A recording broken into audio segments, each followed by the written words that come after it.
दोस्तों नमस्कार। कैसे हैं? आशा है कल का दिन ठीक ठाक गुजरा होगा। थोड़ी सी आज एक एकदम नई टॉपिक को लाया हूँ। मेरा शुरू से प्रयास रहा है किसी भी बिजनेस में जब मैं घुसता हूँ, चाहे वो खूब कंपटीशन का बिजनेस क्यों नहीं हो, पहले से उसमें खूब कंपटीशन क्यों नहीं रहा हो, मैं 15 दिन 20 दिन या मैक्सिमम 1 मंथ के अंदर में मोनोपोली की तरफ चल देता हूँ। उसका नाजायज फायदा कभी नहीं उठाता। अभी यूट्यूब पे सही पूछे तो हमको आए हुए ढंग से रेगुलर वे में आज 22वां दिन है और ये मेरा वॉल्यूम नंबर 22 है। सावधान बैंक लोन कभी नहीं का। अगर आपने फर्स्ट टाइम आप देख रहे हैं तो वॉल्यूम 1 से देखिए, नॉलेज मिलेगा। भले आपका 33 मिनट्स टाइम जाएगा, हो सकता है 3 मिनट्स काम का आएगा।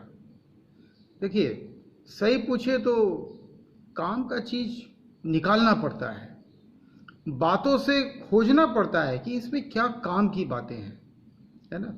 क्योंकि देखिए, जब किसी बात को कोई भी व्यक्ति करता है तो उसमें एग्जाम्पल्स रहता है बहुत सारा, लेकिन सही पूछे तो वहाँ से भी काफ़ी चीज़ें निकल के आने लगती हैं। थोड़ा सा रिपीट करके भी सुनने का कोशिश कीजिएगा। जब फर्स्ट टाइम हम लोग कोई मूवी देखते हैं तो हम लोग का ध्यान सिर्फ मूवी पे रहता है। सेकंड टाइम हम लोग स्क्रीन प्ले को भी ध्यान में से देखते हैं। थर्ड टाइम देखिएगा कि हम लोग और डिटेल में जाते हैं। जब किसी चीज़ को हम रिपीट करते हैं तो मेरा नॉलेज उसी हिसाब से बढ़ने लगता है। अगला क्या कह रहा है, क्या कहना चाहता है और क्या वो नहीं कह पाया। देखिए, अगला क्या कह रहा है, नंबर 1, क्या कहना चाह रहा है, नंबर 2, और क्या वो नहीं कह पाया, नंबर 3। इस 3 चीज को अगर आप पकड़ने का सीख लीजिएगा, फिर आप खुद से कहना चालू कर दीजिएगा। विषय को समझना बहुत जरूरी है। आज मैं बिल्कुल एक नई बात आपके सामने करूंगा, बिजनेस की बात करूंगा। जो दुकानदार भाई आज मंदी का सामना अगर कर रहे हैं, कैसे ग्राहक बिजनेस उनके दुकान में लाया जाए, मैं उसकी बात करूंगा। अब बड़ा आसान तरीका है ना। थोड़ा सा मैंने इस पे कल रिसर्च किया, सोचा कि हाँ, ये एक टेक्नोलॉजी है, इस पे काम किया जा सकता है। कैसे ट्रैफिक दुकान में लाया जाए, ग्राहक का ट्रैफिक गाड़ी मोटर नहीं, ग्राहक का ट्रैफिक कैसे दुकान में बढ़ाया जाए, मूवमेंट कैसे लाया जाए, एक रास्ता मैं बताऊंगा। थोड़ी सी चर्चा मैं हमेशा करंट अफेयर्स पे करना चाहता हूं, क्योंकि देखिए, मुझे सही पूछिए तो एक लंबा अरसा शेयर मार्केट के रिसर्च में बीता है। उसकी भी मैं चर्चा आपसे करना चाहूँगा। कभी ना कभी मैं बताऊंगा इन्वेस्टमेंट के बारे में, शेयर मार्केट में क्या मैं सीखा। क्या लोग बताते हैं वो अपनी जगह पे हैं, बड़े बड़े लोग हैं, विशेषज्ञ हैं। एक आम आदमी, एक आम बिजनेसमैन क्या सीखा जब 4 साल उसने शेयर मार्केट में दिया, क्या चीज़ सीखा, उनका उसका क्या अनुभव है। देखिए, कई लोगों की केस हिस्ट्री पड़ी हुई है, कई बड़े बड़े इंडस्ट्रीज की केस हिस्ट्री है। मैंने भी बहुत काम किया है, मेरा भी कुछ हिस्ट्री है। इसको भी मैं जब बताऊंगा ना एक एक करके, आपको कुछ ना कुछ आपको इसमें से भी बाहर आएगा, बिल्कुल काम का बात बाहर आएगा। मैं वो सब चर्चा करूंगा आपसे आने वाले वॉल्यूम में। जैसे जैसे वक्त मिलेगा मैं बिल्कुल चर्चा करूंगा। थोड़ी सी बात देखिए, कल इंडिया में फिर 7100 का आंकड़ा टच कर लिया इन सिंगल डे। कुछ चीज़ हमको समझ में नहीं आ रहा है। बड़े बड़े लोग हैं भाई, अच्छे अच्छे विशेषज्ञ हैं, लेकिन जो ये हर्ड इम्यूनिटी है ना, मतलब शायद यूरोप में ट्राई किया गया था, बहुत खराब परिणाम आया था। फिर से वहाँ पे लोग लॉकडाउन में चले गए, जो भी कारण हो। ये देखिए, जैसे जैसे हम लोग हर चीज़ को ओपन करते जा रहे हैं ना बड़े पैमाने पे, तो सही पूछिए तो हम लोग में ज़्यादातर जो जनसंख्या है वो इलिटरेट है। इसको थोड़ा ठीक से समझिए। अभी मैं देख रहा था कि ट्रेन जा रही थी खगड़िया की तरफ, और क्वारंटाइन से बचने के लिए चेन पुल करके सभी मजदूर भाई ट्रेन में से उतरने लगे। सोशल डिस्टेंसिंग वहाँ पे कुछ नहीं था। अब देखिए ये जो क्वारंटाइन है ना, ये सही पूछे तो ले दे के बहुत ठीक है, क्योंकि 14 डेज के अंदर में अगर वो कहीं से भी कोविड इफेक्टेड हो गए वो सामने आ जाएगा। तो ये जिसने बनाया है ये सिस्टम बहुत सही है। आप अगर ट्रैवल कर रहे हैं, किसी नए जगह पे जा रहे हैं, पहले आप 14 डेज का क्वारंटाइन होना चाहिए, उनके परिवार को बचाने के लिए, उनकी कम्युनिटी को बचाने के लिए। अब सीधे सीधे वो तो उतर गए, क्योंकि देखिए गर्मी भी बहुत ज़्यादा है, कल भी काफ़ी टेम्परेचर था, आज भी हम देख रहे हैं सुबह के 8 बज रहे हैं, लेकिन हमको लगता है कि अच्छा खासा हीट है। और क्वारंटाइन में सबसे बड़ा चीज़ है, जो चीज़ सामने आ रहा है फैसिलिटीज़ उनको उस तरह से मिल नहीं पा रहा है। जो एक मैंने जिंदा रहने के लिए जो जरूरी चीज़ है, जरूरी शब्द का इस्तेमाल कर रहा हूँ, गैर जरूरी नहीं। आज हम लोग बस जरूरी चीज़ों का इस्तेमाल कर पा रहे हैं। जितना भी चीज़ गैर जरूरी था, जो जिंदगी जीने के लिए नहीं था, सारा कुछ लगभग बंद है। देखिए अमेरिका लगता है कि थोड़ा संभल रहा है। अमेरिका में सबसे बड़ी बात क्या है, देखिए पॉपुलेशन हम लोग से 4 टाइम्स कम है।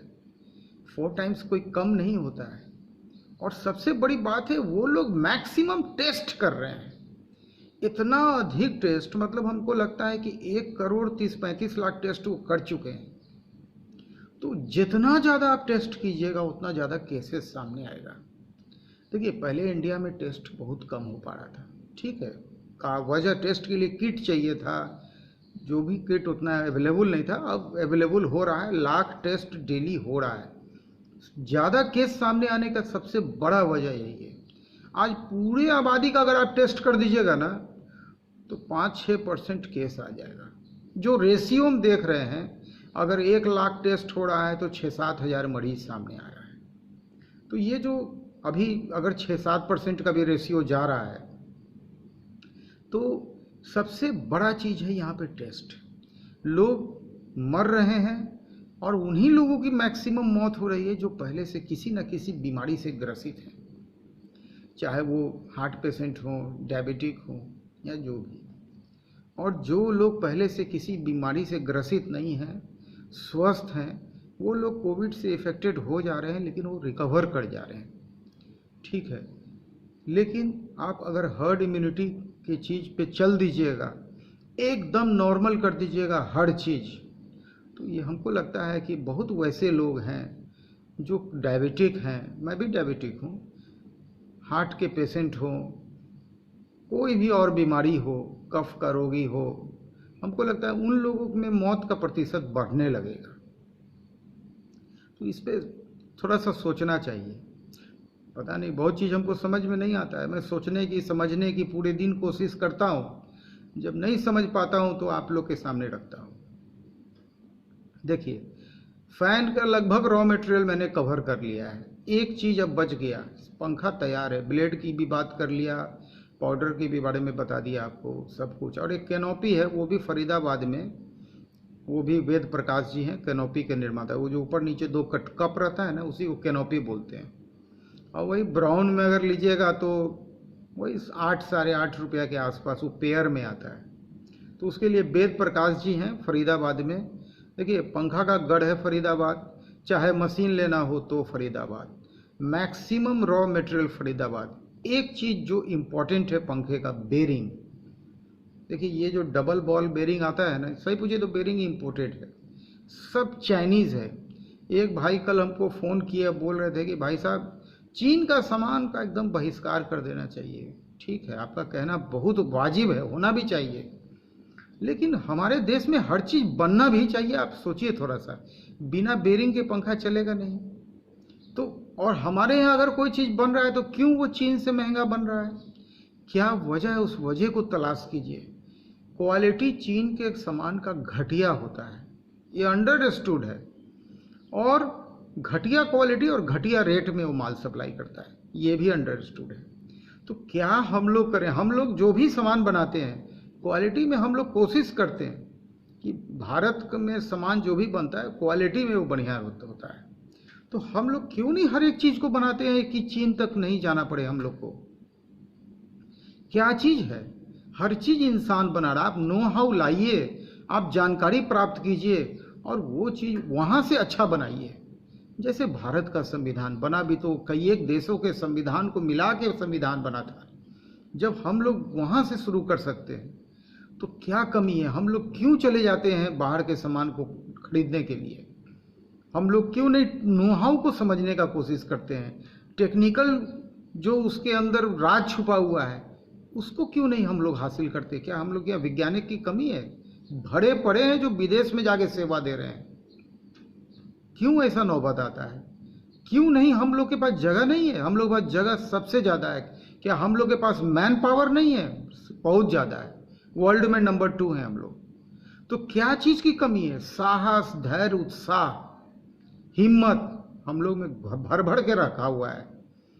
पैसा कोई मैटर नहीं करता है। बड़ा से बड़ा काम करने के लिए लोगों को जोड़ना चालू कीजिए, बेधड़क जोड़िए। 20 लोगों तक पार्टनरशिप कीजिए और फंड इकट्ठा कीजिए। ये मत सोचिए कि पार्टनरशिप खराब चीज़ है, बिल्कुल खराब चीज़ नहीं है। करके देखिए, करने का सही ढंग होना चाहिए। गाड़ी चलाना बिल्कुल खराब नहीं है, लेकिन जिसको चलाना नहीं आएगा तो एक्सीडेंट तो होगा ना, तो कहेगा गाड़ी चलाना खराब चीज़ है। गलत बात। चलाने का तरीका सीखिए। पार्टनरशिप में जो क्वालिटी है उसको ठीक से समझिए। आप बैंक से फंड ले लेते हैं, क्या बैंक आपके डे टू डे अफेयर्स में हाथ बटाने आता है? नहीं आता है। बल्कि आके आपके यहाँ से कुछ सामान ही मुफ्त में वहाँ के अफसर उठा के ले जाएंगे। मैं अक्सर भुक्तभोगी हूँ। मैंने इसकी लिखित शिकायत स्टेट बैंक में कई दफ़ा की है, कोई नहीं सुनता है। लोग दम इस कान पढ़ेंगे और आपको बोलेंगे हाँ वर्मा जी आपने बहुत सही लिखा है। तो आप क्या कर रहे हैं साहब? मैंने सही लिखा है और जो अफसर मेरे यहाँ से पंखा उठा के ले जा रहा है, मिक्सी उठा के ले जा रहा है, वो स्केल 2 से स्केल 3 में प्रमोट हो जा रहा है। वाह वाह वाह।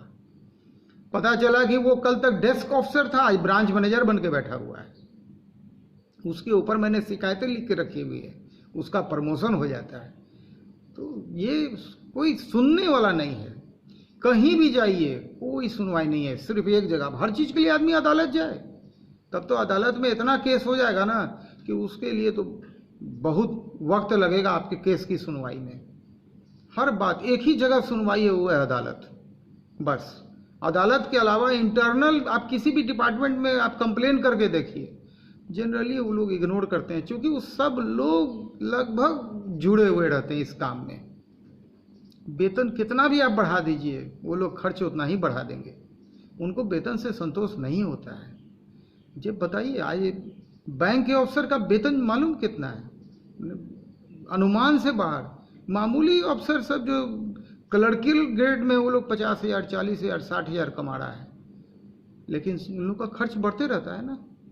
1 BHK 2 BHK, इधर से बच्चा को पता चला आज पैसा ज़्यादा आने लगता है तो बच्चा को अच्छा स्कूल भी दिखने लगता है। हर चीज़ वो लोग अपना लाइफ स्टाइल बढ़ाते रहते हैं और समस्या में हमेशा रहते हैं। आइए, पंखे के बेरिंग के लिए जो हमको लगा, हमने 3-4 व्यक्ति से काम किया पंखे के बेरिंग का। देखिए, चाइनीज़ बेरिंग आता है, मालूम है, उसमें भी कई क्वालिटी हैं और बहुत लोग ऐसे हैं पैसा लेंगे किस क्वालिटी का, माल देंगे कोई और क्वालिटी। झेलेगा आपका ग्राहक और झेलेंगे आप। गारंटी तो पंखा में देना ही पड़ेगा। बिना गारंटी के फैन नहीं बिक सकता। लो कॉस्ट LED बिक जाएगा, वो जो 20 रुपया वाला LED है वो बिक जाएगा, पंखा नहीं बिकेगा। उसमें गारंटी वारंटी चाहिए। 1000 रुपये का पंखा है भाई, आज ले जाएं कल ख़राब हो जाए, कोई तरीका है? फेंक देंगे हम? 1000 रुपया फ्री में तो नहीं आता है। अब वो भी आम आदमी का 1000 रुपया। भाई सोचिए, आम आदमी का 1000 रुपया लाख रुपया के बराबर होता है। और खास आदमी के लिए 1000 रुपये का कोई कीमत नहीं होता है। वो तो एक बार तफरी करने निकलते हैं, 2-4-5 हज़ार ऐसे खर्चा करके चले आते हैं। एक बार जाएंगे KFC में बैठेंगे, डोमिनोज में बैठेंगे, 2-3 हज़ार का बिल आ जाएगा। आम आदमी से ज़रा पूछिए, 2000 खर्चने में उसको कितना वक्त लगता है।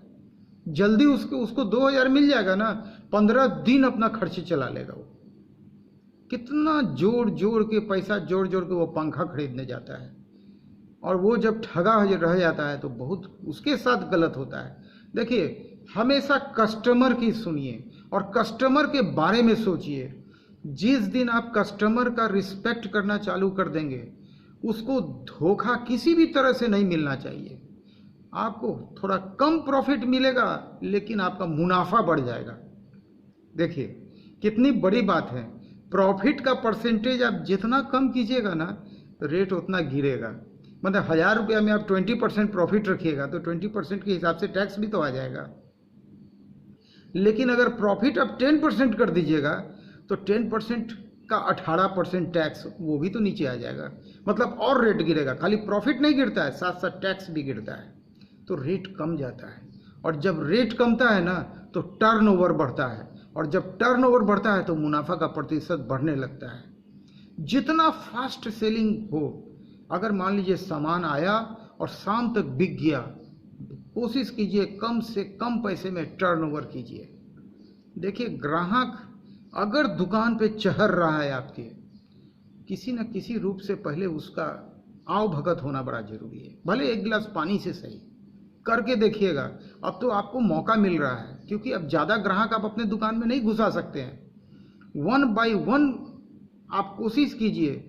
देखिए ये बीमारी ऐसा है कि इतना जल्दी नहीं जाने वाला है, तो कैसे इस बीमारी के साथ हम लोगों को काम करना है। मास्क आपको लगाना मस्ट है, एकदम मस्ट है। ग्राहक दुकान पे आए, आप दुकान के बाहर में 3-4 कुर्सी, 5-6 प्लास्टिक का कुर्सी लगा दीजिए। इसलिए कि एक ग्राहक जब दुकान में घुसा हुआ है, प्रैक्टिकली पॉसिबल नहीं है कि 6 आदमी बाहर खड़ा रहेगा गोला के अंदर। उनको आप थोड़ा डिस्टेंस पे कुर्सी रख दीजिए, वो लोग कुर्सी पे बैठ जाएंगे। आप देख लीजिए किस रेशियो में आपके यहाँ ग्राहक आ रहे हैं, उस रेशियो में उनको बैठने का इंतजाम आपको करना पड़ेगा। अब 1 बाय 1 जब आप ग्राहक डील कीजिएगा तो फटाफट काम निकलेगा। एक तरीका मैंने सोचा है। देखिए मैं एक एग्जाम्पल दिया था एक राशन वाले का। उस राशन वाले के अंदर में क्वालिटी क्या था कि जब कोई ग्राहक आता था, मैं बहुत पहले की बात बता रहा हूँ, 1990 की आसपास की बात बता रहा हूँ, बिल्कुल उस समय मैं वीडियो कैसेट का मैन्युफैक्चरर था। जब कोई ग्राहक उसके दुकान में चढ़ता था ना, सबसे पहले वो 2 इलायची उसके हाथ में दे देता था। इलायची है ना, छोटी इलायची 2 दे देता था। मतलब ये देखिए उसका वो वेलकम कैसे करता था, 2 इलायची दे के वेलकम करता था। ये उसका लॉस नहीं था, ये उसके प्रॉफिट में वो सब एडेड था, कुछ नहीं था। ये लॉस नहीं होता, ये प्रॉफिट को बढ़ाता है। अब देखिए ग्राहक देखता ये था, उस किराना वाला क्या जाएंगे तो अच्छा से बात भी नहीं करता है, वजन में भी डंडी मारता है, और इसके यहाँ जाते हैं तो एकदम परफेक्ट वजन देता है और बहुत माइडियर तरीके से बात करता है। देखिए बातचीत बहुत अच्छे से, छोटा से छोटा ग्राहक को ज़्यादा इज्जत देना चाहिए। जनरली उनको इज्जत कोई नहीं देता है, लोग हमेशा बड़े लोगों को इज्जत देते हैं। लेकिन ये बड़े लोग बनते कैसे हैं बड़े, आप इस पे सोचें। इन्हीं छोटे लोगों की बदौलत। आज इनके घर में अगर मान लीजिए कि सीवरेज जाम हो जाए, आएगा कौन उसको क्लियर करने के लिए? वही छोटे लोग आएंगे। उनको हम लोग रिस्पेक्ट नहीं देते। हम लोग को उनको रिस्पेक्ट देना बहुत जरूरी है। वही वो हैं तो हम लोग हैं। हमारे समाज का बैलेंस बना हुआ रहता है, इसलिए कि हमारे समाज में हर तरह के लोग हैं। आज सब लोग पैसे वाले हो जाए तो हमारे समाज में लोग मरने लगेंगे। सब लोगों को आप करोड़ करोड़ रुपया दे दीजिए, ये छोटा काम करने कोई नहीं आएगा, गंदगी फैलने लगेगा, बहुत काम से हम लोग वंचित हो जाएंगे। तो हमारा देखिए इंडिया में क्या है, बैलेंस बना हुआ है। लेकिन ये बैलेंस में सबसे बड़ा चीज़ है, हर एक आदमी के पेट में रोटी जाना आवश्यक है। अगर 3 वक्त नहीं जा रहा है तो 2 वक्त एकदम जाना चाहिए। ऐसा ना हो कि 2 दिन वो भूखा रहे, ये चीज नहीं होना चाहिए। इस चीज को सोचने का प्रथम दायित्व है, सही पूछिए, सरकार से भी पहले हम लोग हैं। सरकार कौन बनाता है साहब? हम ही लोग ना बनाते हैं। हम लोगों ने पीएम मोदी को दोबारा चुन के लाया। लोग कहते हैं डिमोनेटाइजेशन कर दिए वो फर्स्ट टर्म में, तुरंत जीएसटी ले आए, लोग को पसंद नहीं आया, फिर भी वो पूर्ण बहुमत से दोबारा शासन में आए। कैसे आए? हम लोग ने बढ़ चढ़ के वोटिंग किया होगा, तभी तो वो आए होंगे। भारत के लोगों का वोट प्रतिशत उनके फेवर में गया, कुछ तो क्वालिटी होगा। ठीक है, एक मिस्टेक था, दोनों के बीच में गैप होना चाहिए था। ये हम फील किए जहाँ तक कि अगर जीएसटी और डिमोनेटाइजेशन को 5 साल का अगर उसमें गैप कर दिया जाता तो हमको लगता है इकोनॉमी जो टूटा उतना नहीं टूटता है, थोड़ा जल्दीबाजी में लिया गया निर्णय था। खैर देखिए, कोशिश कीजिए, ग्राहक आए। मैं एक नया आपको चीज़ बता रहा हूँ। आप लोगों ने YouTube में एक चैनल तो नहीं बनाया होगा आज तक, आप अपना एक YouTube में चैनल क्रिएट कीजिए। हर व्यक्ति को करना चाहिए। कल मेरे बच्चों ने भी YouTube में चैनल बनाया, क्योंकि एक मछली का एक्वेरियम, मेरा इनोवेटिव एक्वेरियम है, बहुत पहले मैं बनाया था। एकदम अलग अलग, एक ही एक्वेरियम में 3 चैम्बर बना हुआ है और हर तरह की मछली अलग अलग उसमें है। तो बेटी लोग मिल के एक वीडियो छोटा सा बनाई, अपना एक YouTube चैनल बनाई, और उसका डिस्क्रिप्शन का लिंक मैं आपको दे दूंगा। आप लोग से आग्रह है कि थोड़ा सा बच्चे लोगों को प्रोत्साहित कीजिएगा। 3 मिनट का वीडियो है, कोई बहुत बड़ा मेरे तरह वो 33 मिनट का वीडियो नहीं है, 3 मिनट का वीडियो है। कृपया कर उसे देखने की कोशिश कीजिएगा, अधिक से अधिक उसको सब्सक्राइब कीजिए, उन लोग को प्रोत्साहित कीजिए। मैं आज डिस्क्रिप्शन में उस चैनल का लिंक डाल देता हूँ, किड्स चैनल का। आप लोग भी अपना एक YouTube चैनल बना लीजिए। देखिए, सोर्स ऑफ इनकम तो ठीक है, साल 2 साल बाद कुछ पैसा आ जाएगा, उसके तरफ मत ध्यान दीजिए। मैं आपके बिजनेस को प्रमोट करने का रास्ता बता रहा हूँ। आप हर एक ग्राहक जब दुकान में आता है, आप उसका एक छोटा सा शॉर्ट वीडियो बनाइए, ज़्यादा नहीं, 3 मिनट का बनाइए। 3 मिनट का एक वीडियो बना लीजिए, उनकी अनुमति से बनाइए। जैसे वो आते हैं, कैसे आप उनका स्वागत करते हैं। आप 1-2 कैमरा कहीं पे स्टैंड पे फिक्स कर लीजिए छोटी जगह, या एक स्टाफ को रिकॉर्डिंग में लगाए रखिए। देखिए आपका सेल कैसे बढ़ेगा, मैं बता रहा हूँ। आप बोलिएगा ये क्या, मैं सामान बेचूँगी बैठ के वीडियो। पहले सुनिए बात को, पहले मेरी बात को सुनिए। कुछ अच्छा लगे तो कीजिएगा, नहीं अच्छा लगे मत कीजिए, कोई ज़बरदस्ती नहीं है। एक छोटा सा वीडियो बना लीजिएगा और उनकी अनुमति से बनाइएगा, बिना अनुमति से नहीं बनाइएगा। और उसको उन्हीं के अनुमति से YouTube में अपने चैनल पे अपलोड कर दीजिएगा। उनको बता दीजिएगा कि कल आप YouTube में अपने आप को देख सकते हैं मेरे चैनल पे जाके। देखिए क्या क्या चीज़, क्या संदेश अब जाएगा, उसको देखिए।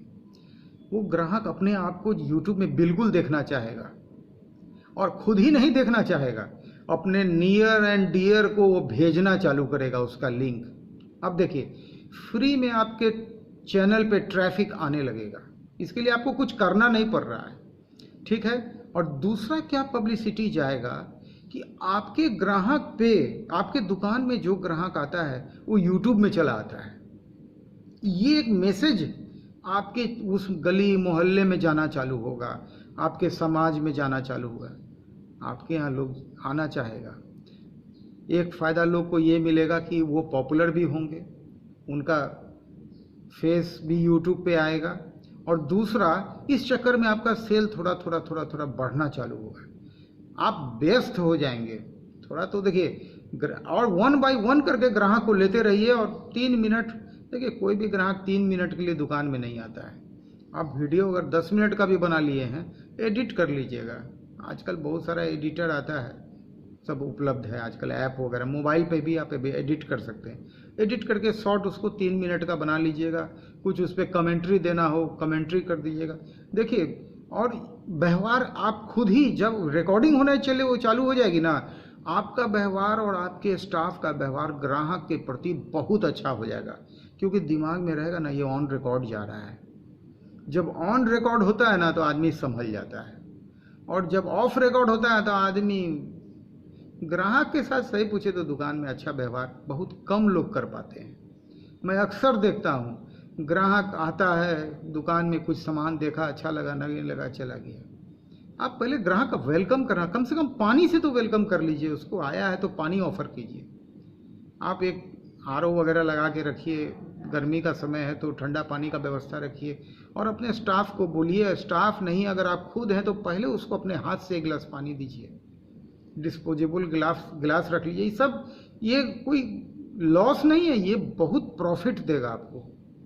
पहले ग्राहक को कूल कीजिए। आया है बेचारा धूप में, थोड़ा सा पहले बोलिए, सर पहले पानी पीजिए, हाँ अब क्या चाहिए बताइए, कहाँ से आए हैं, कहाँ रहते हैं। थोड़ा सा उनसे 2 मिनट बात कीजिए, ऑन रिकॉर्ड बात कीजिए, क्या चाहिए उनको, क्या आप ऑफर कर सकते हैं। देखिए वो भी जब ऑन रिकॉर्ड आ जाएंगे ना, तो वो भी चाहेंगे कि कुछ ना कुछ आपके यहाँ से वो लेके जाएं, क्योंकि अब मैटर ऑन रिकॉर्ड है, रिकॉर्डिंग हो रही है। तो वो भी चाहेंगे कि आए हैं तो कुछ ना कुछ लेके जाएं। फिर वहाँ पे थोड़ा सा आप हल्का रेट भी रख लीजिएगा, है ना, जो रिकॉर्डिंग का आपको लगता है कि थोड़ा कॉस्ट रखना चाहिए, पानी का थोड़ा सा रख भी लीजिएगा। वो आपसे बार्गेन फिर ज़्यादा नहीं करेंगे। ऑन रिकॉर्ड कोई भी आदमी अपने आप को नीचा नहीं दिखाना चाहेगा। और रेट कोशिश कीजिए वाजिब रेट रखने का। देखिए, अगर मान लीजिए कि इसका नाजायज़ फ़ायदा आप रेट में उठाने लगेंगे तो ग्राहक तो देखिए कल को देखेगा ना कि ये चीज़ का रेट तो इतना था, हमसे ज़्यादा ले लिया, फिर वो आपके दुकान से दूर होने लगेगा। रेट कम से कम कोशिश कीजिए 10% पे काम करने का, 20% छोड़ दीजिए।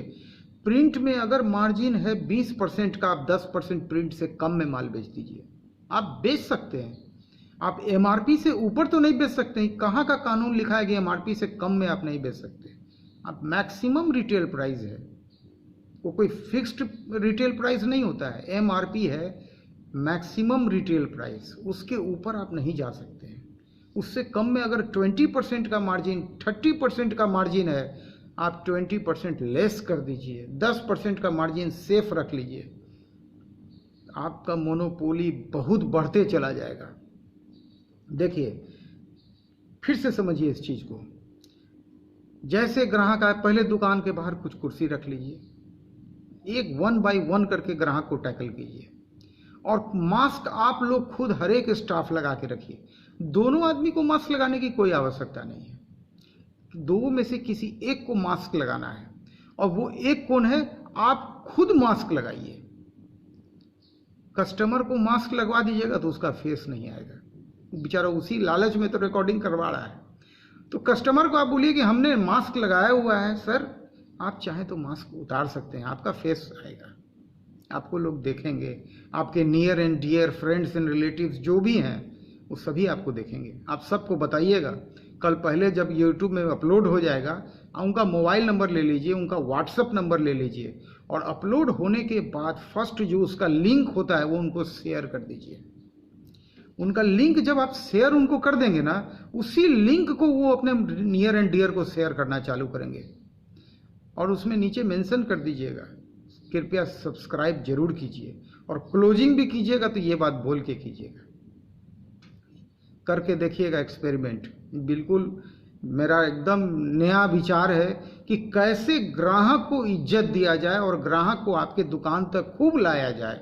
भीड़ लगी रहेगी साहब आपके यहाँ से सामान लेने का, आपको ब्रांचेस खोलना पड़ेगा और हर ब्रांच में इसी तरह का व्यवहार होना चाहिए। देखिए, कस्टमर फर्स्ट। हम लोग कस्टमर को कष्ट से मरने वाली बात मत कीजिए। नाम है कस्टमर, उसको एकदम इज्जत मिलना चाहिए। ग्राहक देवता होता है। हम लोग दुकान खोलते हैं, पूजा पाठ करते हैं, उसी ग्राहक के इंतजार में करते हैं। और जब वो ग्राहक आता है हम लोग उसको ठीक से इंटरटेन नहीं कर पाते हैं। एक भी ग्राहक अगर कदम रख दिया, पूरा जान लगा दीजिए कि कैसे आप उसको खुश करके भेजते हैं। देखिए, माउथ पब्लिसिटी बहुत बड़ी चीज़ है। मैंने जितने लोगों का नाम लिया है ना इन वीडियो के दरमियान, किसी से मैं कोई पैसा तो नहीं लिया हूँ। आप फ़ोन करके पूछ लीजिए, क्या संजीव वर्मा आपसे पैसा मांगा है? क्या आपको बताया है कि वो उसका आपका प्रचार कर रहा है? अब मान लीजिए बेरिंग के लिए एक मात्र व्यक्ति, सही पूछिए, जो भरोसेमंद है, वो बॉम्बे के बुलबुल जी हैं। MPZ के नाम से उनका आता है बेरिंग, उनका फर्म है। उनके यहाँ से जो बेरिंग लिया था ना, सही पूछे तो हो गया 2 साल तो हमको हो गया, बेरिंग का कंप्लेन नहीं आया। कॉइल जल के आ जाएगा तो कॉइल जलने का तो बहुत सारा रीजन है उसके लिए, बेरिंग का शिकायत नहीं आया है। क्योंकि वो जो चीज़ का पैसा लेते हैं ना वही देते हैं और विश्वासी आदमी है। एक ज़माना में वो हमको क्रेडिट भी दे दिए थे, हमको लगता है 80-90 हज़ार का क्रेडिट था, लेकिन मैंने उनका पाई लौटा दिया। जब तक बिजनेस चल रहा था उसी दरमियान उनका एक एक पैसा मैंने लौटा दिया। तो सबसे बड़ी बात है कि धोखेबाज लोग बहुत भरे पड़े हैं। क्विक मनी बहुत लोगों को चाहिए, शॉर्टकट की तरफ सभी जाना चाहते हैं, लेकिन शॉर्टकट हमेशा गूगल मैप से जितनी बार मैं गांव में घुसा हूँ ना, काफ़ी स्ट्रगल करना पड़ा है। गूगल मैप हमेशा रास्ता शॉर्टकट का बता देगा। पता चलेगा एक कोई 6 फीट का 10 फीट का रोड है, उसमें गाड़ी उतार दिया, और गाड़ी लेके जरा उतर के देखिए, पता चलेगा आगे जाके इतना समस्या मिलेगा। और जो आपका हाईवे है ना, उससे वो 3 किलोमीटर कम का दूरी है, लेकिन पता चलेगा कि वो शॉर्टकट जो है वो लॉन्ग कट था, और ये लॉन्ग कट है, यही शॉर्टकट है। उससे पहले आप हाईवे से पहुंचिएगा।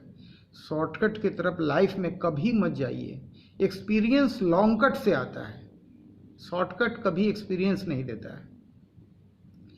सबसे बड़ी बात है, किसी भी काम को करने के लिए कुछ बात को हम लोग दिमाग में बैठा लें। हम लोग बैंक के लोन के तरफ कभी भी फंड के लिए एकदम नहीं जाएं। देखिए, एकदम दिमाग में बैठाइए।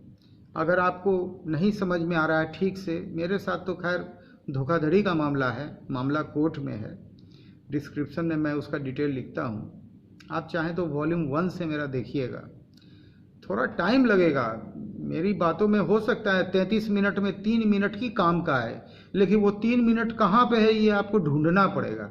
उसके लिए आपको पूरा 33 मिनट जुड़ के रहना पड़ेगा। तो आपको थोड़ा सा सबसे पहले दिमाग में बैठाना पड़ेगा कि फंड के लिए हमको बैंक में एकदम नहीं जाना है। किसी भी प्रकार के लोन के लिए, चाहे वो education loan, housing loan, nothing, कोई भी लोन का रिपेमेंट हमको नहीं लगता है कि आज के डेट में सही से हो पाएगा।